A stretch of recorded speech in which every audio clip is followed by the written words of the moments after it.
Welcome to Engadget's weekly roundup of video game news. I'm Jessica Condit. Here's what's going on in games right now. Playdate is one of my favorite gaming gadgets to come out in the past decade, not only because it has an incredibly cute crank, but also because its low-res screen belies a buffet of strange and beautiful experiences that push the boundaries of traditional play. Panic held a showcase for new Playdate games last week, and the headliner was Lucas Pope's Mars After Midnight, which is coming out on March 12th, exclusive to Playdate. Pope is the developer of Papers, Please and Return of the Oprah Din, two incredible games, and Mars After Midnight is set in the doorway of a crowded alien colony. Pope's games were made for Playdate, this time literally. A week after Nintendo threatened to sue the creators of Yuzu into oblivion, the popular Switch emulator has been pulled off the market as part of a $2.4 million settlement. To make matters worse for the emulation community, the lead developer of Yuzu announced that they are also killing the 3DS emulator Citra. Both emulators were open source, so it's likely we'll see Citra at least maintained by the broader community. It's not clear whether anyone is willing to take on a fork of Yuzu and risk a lawsuit. For Engadget's 20th anniversary, we put together a package of stories about the most pivotal pieces of technology from the past 2 decades, and mine was on Steam. It's difficult to overstate how influential Steam is to PC gaming, or how rich the storefront has made Valve.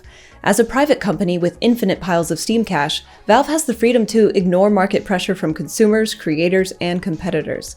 It famously has a flat hierarchy with no strict management structure, and developers are encouraged to follow their hearts. This has all resulted in an incredibly rich studio that doesn't produce much. It may be a tired joke that Valve can't count to 3 in its games, but we're not talking about Half-Life today. We're talking about Valve's history of buying existing franchises and talented developers, playing with them for a while, and then forgetting they exist. Real fuckboy behavior. But it's just how Valve does business. Let's take a look at Valve's history of talent acquisition. One of its oldest franchises, Team Fortress, started as a Quake mod built by a small team in Australia, and Valve bought its developers and the rights to the game in 1998. Team Fortress 2 came out in 2007, and it received a few good years of updates and support. Today, the game has a devoted player base, but it's riddled with bots, and it's unclear whether anyone at Valve is consistently working on TF2. Portal began life as a student project called Narbacular Drop, and Valve hired its developers after seeing their demo in 2005. Portal officially came out in 2007, Portal 2 landed in 2011, and both were instant classics. There hasn't been a whiff of another Portal game since, even though one of the series' writers, Eric Wolpaw, really wants Valve to make Portal 3. Of all the franchises that have been left to wither and die, I miss Left 4 Dead the most. Turtle Rock started building Left 4 Dead in 2005, and by the time that came out in 2008, Valve had purchased the studio and its IP outright. Citing slow progress and poor communication, Turtle Rock left Valve before helping the company make Left 4 Dead 2 in 2009. Turtle Rock went on to release Evolve in 2015 and Back 4 Blood in 2021, and is now owned by Tencent. Meanwhile, I'm here, dreaming of that third Left 4 Dead game. In 2010, Valve secured the rights to the Warcraft 3 mod Defense of the Ancients and hired its lead developer. Dota 2 came out in 2013 and became an incredibly successful esports title. Now, 11 years later, Dota 2 players are complaining about a lack of support and communication from Valve, especially in comparison with games like League of Legends. Counter-Strike has received the most attention from Valve in recent memory, with the rollout of Counter-Strike 2 late last year. The original Counter-Strike was a Half-Life mod, and Valve acquired it and its developers in 2000. Counter-Strike 2 is the 5th installment in the series, released 11 years after its predecessor, CS:GO. After this recent attention, it's about time for Valve to start ignoring the Counter-Strike community again. Valve has quietly continued to make acquisitions. In 2018, Valve hired all 12 developers at Firewatch studio Campo Santo, who were at the time working on a very rad-looking new game, In the Valley of Gods. This could turn out to be another spectacular, genre-defining franchises for Valve's resume of acquired IP, but there have been no updates from that team in nearly 6 years. In April 2018, Campo Santo said they were still building In the Valley of Gods at Valve and promised regular blog posts and quarterly reviews. And then, nothing.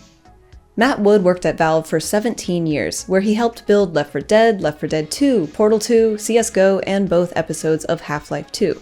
He left in 2019 and is now preparing to release his first independent game, Little Kitty Big City. Wood told me in 2023 that Valve was sitting on their laurels a bit, and it's like they weren't really challenging themselves, taking risks, or doing anything. Steam's making a lot of money, so they don't really have to.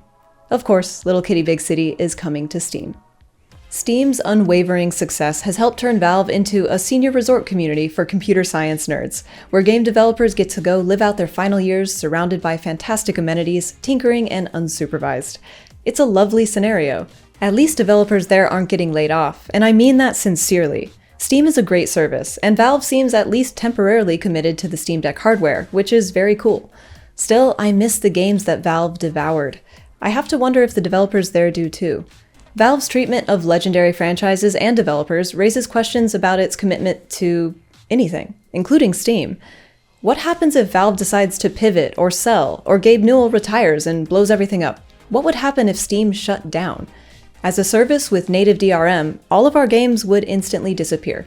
Just like all of those game devs. Ghost of Tsushima will hit PC on May 16th. It comes with all of the DLCs, and Sony says it'll run on anything from high-end PCs to portable PC gaming devices. Capcom's Kunitsugami, Path of the Goddess, is apparently coming out this year on PC, PlayStation, and Xbox. It debuted at Summer Game Fest and looks pretty unique. Keep your eye on this one. Hades hits iOS as a Netflix mobile exclusive on March 19th. There are currently no plans for an Android version, which sucks for me. I discovered this bed we made while doing research for the Glad Gaming report I covered a few weeks ago, and I'm incredibly pleased about it. This bed we made is an exploration and narrative-driven game set in a 1950s hotel, and it's absolutely oozing drama and mystery. The writing is fantastic, the characters are complex, and there's a thrilling storyline running through the whole thing. It's available on PC and consoles now. That's all the gaming news we have this week. Make sure to like this video and subscribe to the YouTube channel, and we'll see you on Engadget.com.